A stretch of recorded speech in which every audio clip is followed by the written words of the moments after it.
श्री गणेशाय नमः। ओम नमो भगवते वासुदेवाय। श्रीमद् भागवत में दशम स्कंद 20वां अध्याय प्रारंभ करते हैं।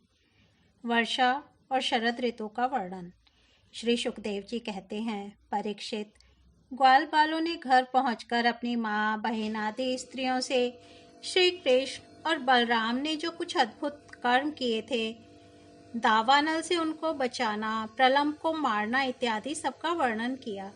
बड़े बड़े बूढ़े गोप और गोपियां भी राम और श्याम की अलौकिक लीलाएं सुनकर विस्मित हो गई। वे सब ऐसा मानने लगे कि श्री कृष्ण और बलराम के वेश में कोई बहुत बड़े देवता ही व्रज में पधारे हैं।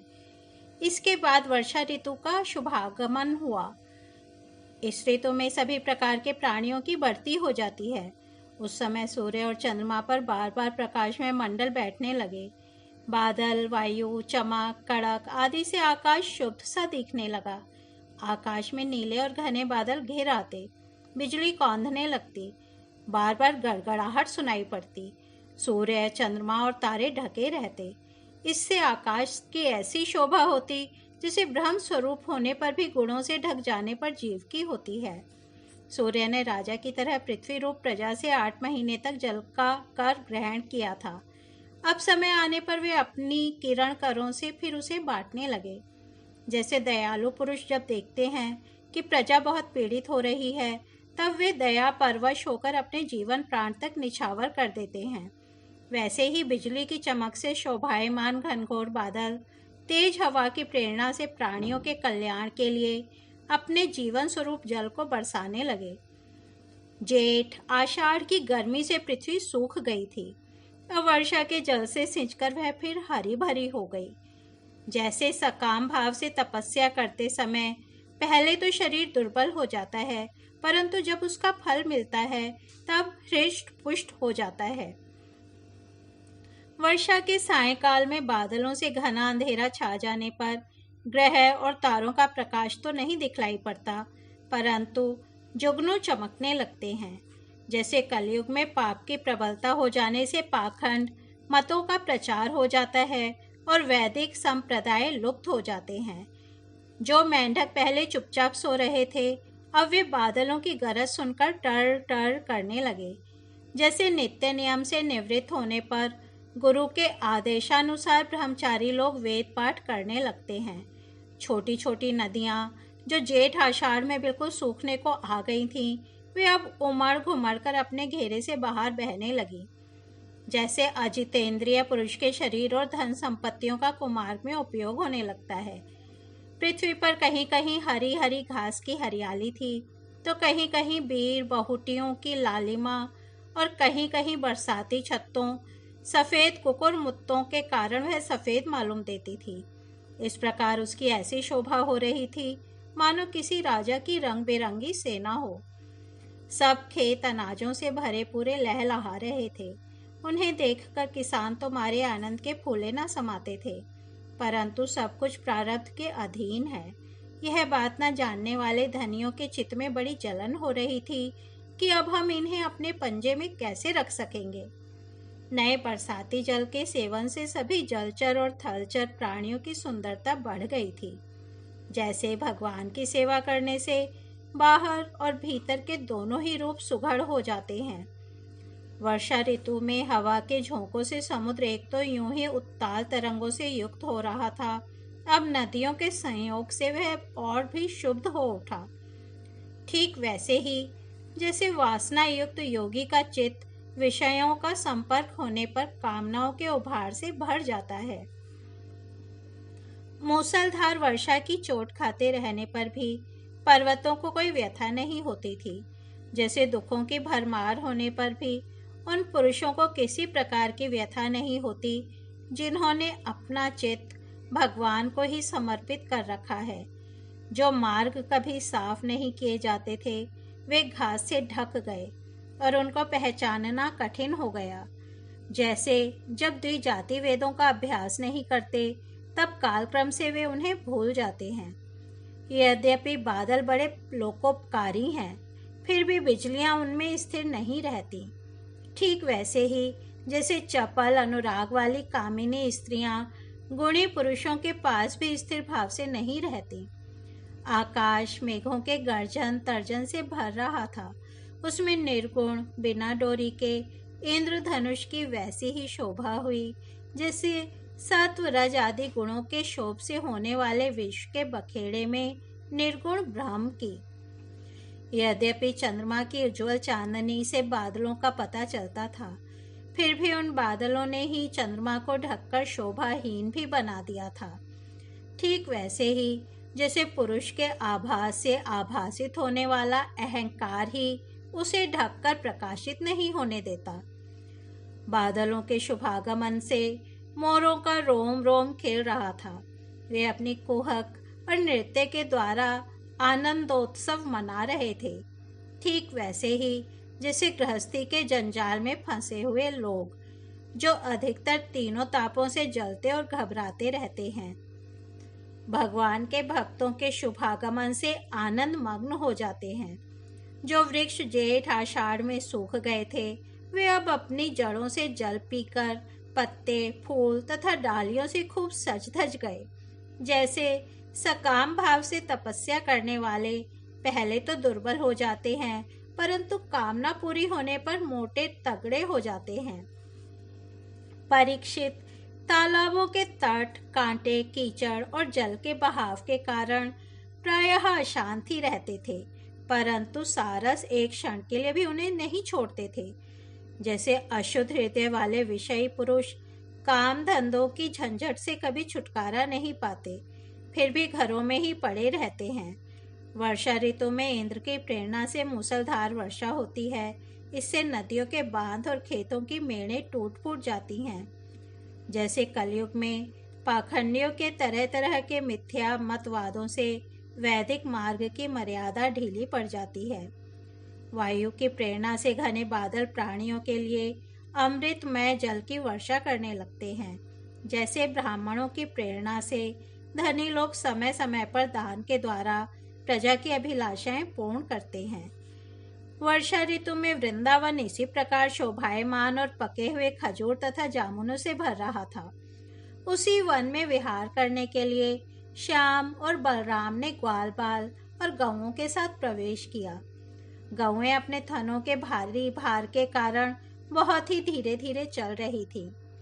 जब भगवान श्री कृष्ण उनका नाम लेकर पुकारते, तब वे प्रेम परवश होकर जल्दी जल्दी दौड़ने लगती। उस समय उनके थनों से दूध की धारा गिरती जाती थी। भगवान ने देखा कि वनवासी भील और भीलनियां आनंद मग्न हैं। वृक्षों की पंक्तियां मधुधारा उड़ेल रही हैं। पर्वतों से झरझर करते हुए झरने झर रहे हैं।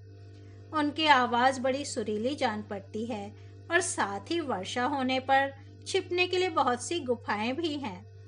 जब वर्षा होने लगती, तब श्री कृष्ण कभी किसी वृक्ष की गोद में जा खोड़र में छिपते, कभी कभी किसी गुफा में ही जा बैठते और कभी कंद मूल फल खाकर ग्वाल बालों के साथ खेलते रहते। कभी जल के पास ही किसी चट्टान पर बैठ जाते और बलराम जी तथा ग्वाल बालों के साथ मिलकर घर से लाया हुआ दही भात, दाल शाक आदि के साथ खाते। वर्षा ऋतु में बैल, बछड़े और थनों के भारी भार से थकी हुई गौएं थोड़ी ही देर में भरपेट घास चढ़ लेती और हरी हरी घास पर बैठकर ही आंख मूंदकर जुगाली करती रहती। वर्षा ऋतु की सुंदरता अपार थी। वह सभी प्राणियों को सुख पहुंचा रही थी। इसमें संदेह नहीं कि वह ऋतु गाय, बैल, बछड़े सबके सब भगवान की लीला के ही विलास थे। फिर भी उन्हें देखकर भगवान बहुत प्रसन्न होते और बार बार उनकी प्रशंसा करते। इस प्रकार श्याम और बलराम बड़े आनंद से व्रज में निवास कर रहे थे। इसी समय वर्षा बीतने पर शरद ऋतु आ गई। अब आकाश में बादल नहीं रहे, जल निर्मल हो गया, वायु बड़ी धीमी गति से चलने लगी। शरद ऋतु में कमलों की उत्पत्ति से जलाशयों के जल ने अपनी सहज स्वच्छता प्राप्त कर ली। ठीक वैसे ही जैसे योग भ्रष्ट पुरुषों का चित्त फिर से योग का सेवन करने से निर्मल हो जाता है। शरद ऋतु ने आकाश के बादल, वर्षा काल के बढ़े हुए जीव, पृथ्वी की कीचड़ और जल के मटमैलेपन को नष्ट कर दिया। जैसे भगवान की भक्ति ब्रह्मचारी, गृहस्थ, वानप्रस्थ और सन्यासियों के सब प्रकार के कष्टों और अशुभों का झटपट नाश कर देती है।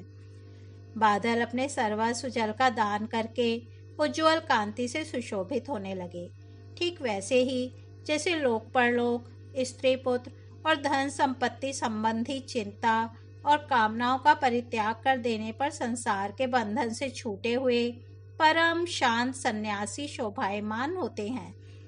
अब पर्वतों से कहीं कहीं झरने झरते थे और कहीं कहीं वे अपने कल्याणकारी जल को नहीं भी बहाते थे। जैसे ज्ञानी पुरुष समय पर अपने अमृतमय ज्ञान का दान किसी अधिकारी को कर देते हैं और किसी किसी को नहीं भी करते। छोटे छोटे गड्ढों में भरे हुए जल के जलचर यह नहीं जानते कि इस गड्ढे का जल दिन पर दिन सूखता जा रहा है। जैसे कुटुंब के भरण पोषण में भूले हुए मूढ़ यह नहीं जानते कि हमारी आयु क्षण क्षण क्षीण हो रही है। थोड़े जल में रहने वाले प्राणियों को शरतकालीन सूर्य की प्रखर किरणों से बड़ी पीड़ा होने लगी। जैसे अपनी इंद्रियों के वश में रहने वाले कृपण एवं दरिद्र कुटुंबी को तरह तरह के ताप सताते ही रहते हैं। पृथ्वी धीरे धीरे अपना कीचड़ छोड़ने लगी और घासपात धीरे धीरे अपनी कचाई छोड़ने लगे।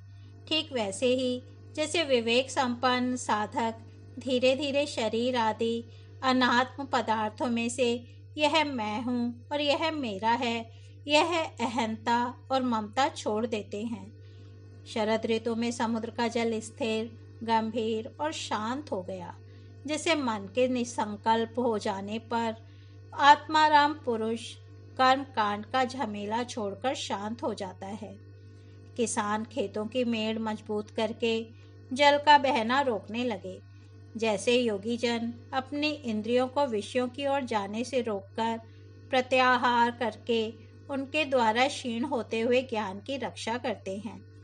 शरद ऋतु के दिन के समय बड़ी कड़ी धूप होती, लोगों को बहुत कष्ट होता, परंतु चंद्रमा रात्रि के समय लोगों को सारा संताप वैसे ही हर लेते जैसे देहाभिमान से होने वाले दुख को ज्ञान और भगवत द्विरह से होने वाले गोपियों के दुख को श्री कृष्ण नष्ट कर देते हैं।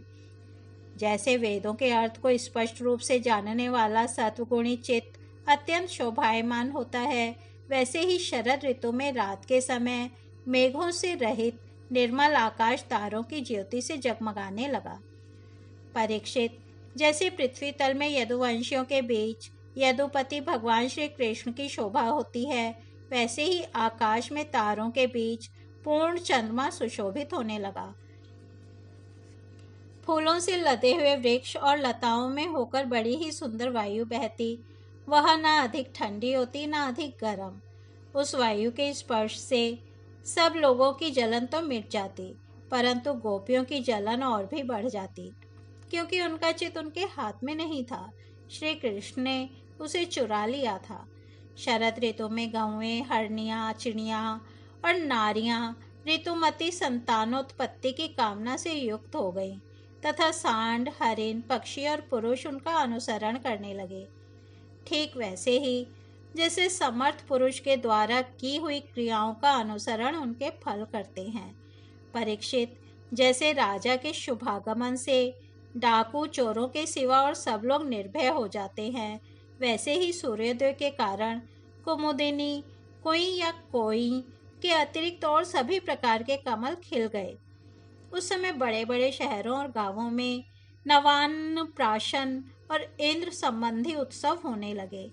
खेतों में अनाज पक गए और पृथ्वी भगवान श्री कृष्ण तथा बलराम जी की उपस्थिति से अत्यंत सुशोभित होने लगी। साधना करके सिद्ध हुए पुरुष जैसे समय आने पर अपने देहवादी शरीरों को प्राप्त होते हैं, वैसे ही वैश्य, सन्यासी, राजा और स्नातक जो वर्षों के कारण एक स्थान पर रुके हुए थे, वहां से चलकर अपने अपने अभीष्ट कामकाज में लग गए। इस तरह से श्रीमद् भागवत में दशम स्कंद 20वां अध्याय समाप्त होता है। कल हम 21वां अध्याय वेणु गीत सुनेंगे। तब तक हम यही विराम देते हैं। हरिओम तत्सत।